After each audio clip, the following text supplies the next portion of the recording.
How are you?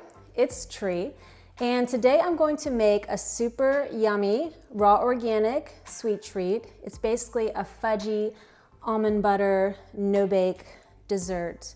It doesn't require any tools, and it's just gonna be something that you freeze and then cut and enjoy. So let's get into it. These are the ingredients for the yummy little sweet treat I'm about to make. For the base, I have 1 1/3 cup oat flour, 1 cup of oats, a 1/4 teaspoon of sea salt, 2 teaspoons of pure vanilla extract, alcohol-free, a 1/4 cup of maple syrup, a 1/4 cup of melted coconut oil, 1 cup of raw organic almonds that are non-pasteurized. I chopped them. And for the fudgy center, I have 1 cup of raw organic chocolate and 1 cup of almond butter. Just as a side note, these are my almonds, and I soaked these almonds in filtered water with a bit of sea salt for 24 hours. Then I strained them off and dehydrated them for about 48 hours so they have that nice, crunchy, salty texture that I love in raw desserts. So you don't have to do that extra step if you don't want to. Now let's get to mixing. So you'll need a bigger bowl. Get that ready. And what you'll do first is add in the oat flour and the whole oats, stirring it up. Now add in your bit of sea salt, vanilla extract,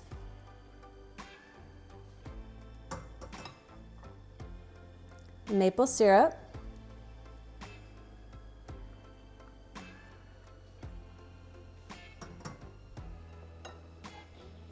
coconut oil,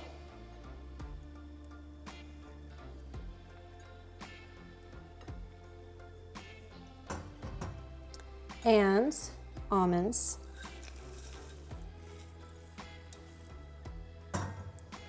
Thoroughly mixing until it's nice and sticky and everything is intermixed really well.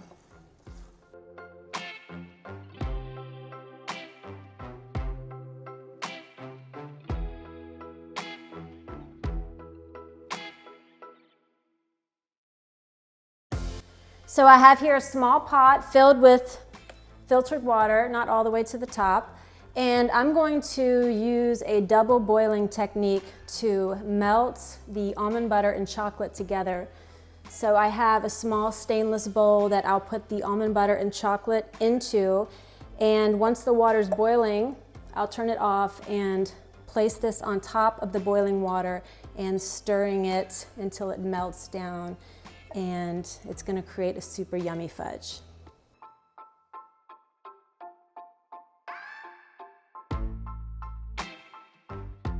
The water is boiling. I turned it off and placing the almond butter chocolate on top and then just stirring until it's well mixed together and the chocolate is melted.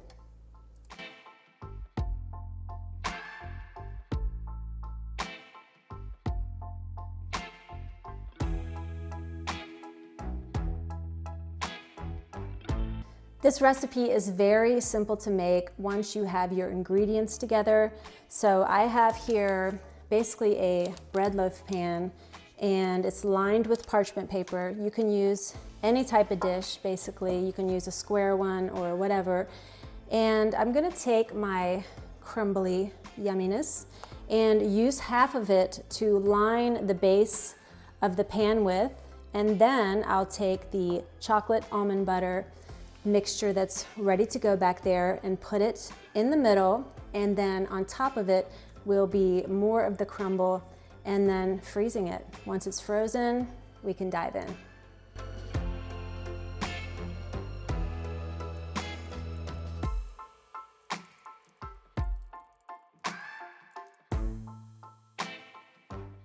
So now I'm carefully bringing over the boiling water with the chocolate almond butter fudge in and placing it in the sink and lifting the melted chocolate and almond butter out, and we'll pour it on top of the first layer. But first I want to take just a little teeny bite of this fudge.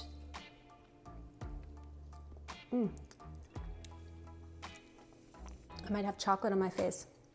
I'm using our raw organic chocolate that we make in-house, and I'll link a video below for you to make it if you want. Otherwise, you can get any kind of chocolate chips, preferably vegan, from the grocery store, or chocolate bars, and melt it down if you don't want to make your chocolate from scratch.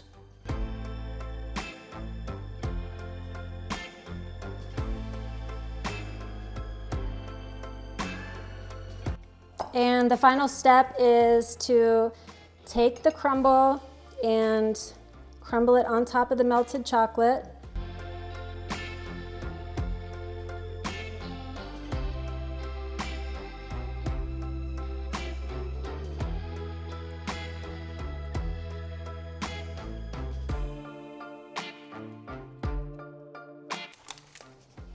Here it is, the raw organic no-bake bars. And at this point, I'm going to put them in the freezer so they set and get pretty frozen, and I'll pull them out and cut them into nice chunks and enjoy. This reminds me of the no-bake cookies I used to have. I used to make them as a kid using oats, butter, chocolate, peanut butter, and they weren't healing ingredients, that's for sure, but the flavor was on point, and this is going to be on point too. So stick them in your freezer and we'll pull them out soon. Here we are. Hey everyone. We have the no-bake chocolate almond butter bars, and I have to be honest, I've already dipped into these. Me too. So they're pretty yummy. I just pulled them out of the freezer again to nosh on, but check them out. They're just layered little nubs of yumminess. There, when you bite in, because Teresa used some Italian almonds, some raw almonds that she soaked and sprouted in sea salt, in salt water basically. She did that for like 24 hours and then dehydrated them. When you bite in, it's almost, some of the flavors, because of what she did with the nuts, is kind of giving me like a toffee sort of a flavor. It's really yummy, kind of salty and toffee-ish, along with the chocolate and the oat and the almond butter. When you soak the almonds or nuts in sea salt with filtered water for 24 hours and then strain them off and then re-dehydrate for about 48 hours until they're crunchy, they gives that really like super crunchy, kind of airy, more than just a regular almond. It really gives it like a really like crunchy deliciousness. Well, and the flavor that I was getting, my grandpa back in the day when I was a kid, he always had Heath bars around, and it's like that really thin bar that's like toffee with chocolate, and I was kind of getting a little bit of that kind of flavor, which was very yummy. At first I was like, I don't know about these, and then I bit in and I was like, oh yeah. And I was skimping on the added sea salt. I only did a 1/4 teaspoon beyond that because you're never really sure with the salted almonds. You don't want to make it too salty, but I think it was just enough. It was really good. Yeah, it really gave it that toffee sort of flavor in there. Not every bite, but every few bites I would get when I would bite into one of the almonds, it was like I was getting that toffee flavor. So I don't know, you might want to take that little extra step and soak in salt water the almonds and then dehydrate them. I guess you could probably stick them in the oven too on the lowest temperature. Yeah. You know, for maybe like an hour or something. But way faster than sticking them in the dehydrator, that's for sure. Well, this keeps it raw. Yeah. And we like it raw. We do like it raw as much as we can. You want to try it out? Yeah, I'll give it. I mean, I already did, but I'll do it for you guys on camera. Do it for the cam. I'll do it for the cam. Hear the crunch. I'm not even a chocolate person. These are so easy to make. They're super simple. Just keep them in the freezer, and whenever you need like a little pick-me-up sweet treat, super yummy go-to. They got the oats, they got the, it's like a little fatty fatters. Yeah. Got me. Get you some. A little fatty fatters. Fatty fatters to counterbalance all the non-fatty action that we do. Well, we're getting ready to do another cleanse, so we are partaking. Pardon me. I always do that. Chew. And then talk. But when we do a cleanse, we like to know that we've got some fat on hand waiting for us when we're done. So it's good to have a stash in your freezer, and then you know you got some backup when you need it. Well, you know me, I always want the lemon cake with the lemon frosting for backup. I am a lemon person. But you got it. It's so good. I mean, I know that we're talking about this one, and this is super, super yummy, but for those of you that aren't really chocolate people, check out that lemon cake. It is bomb. I'll link it below. Yeah, it's super healthy, but it's delicious. I love it. I can eat the whole thing myself. We're talking about this. I know. I was just talking about that too. All right, have a great day. Enjoy. Peace out, everyone. Give them a try.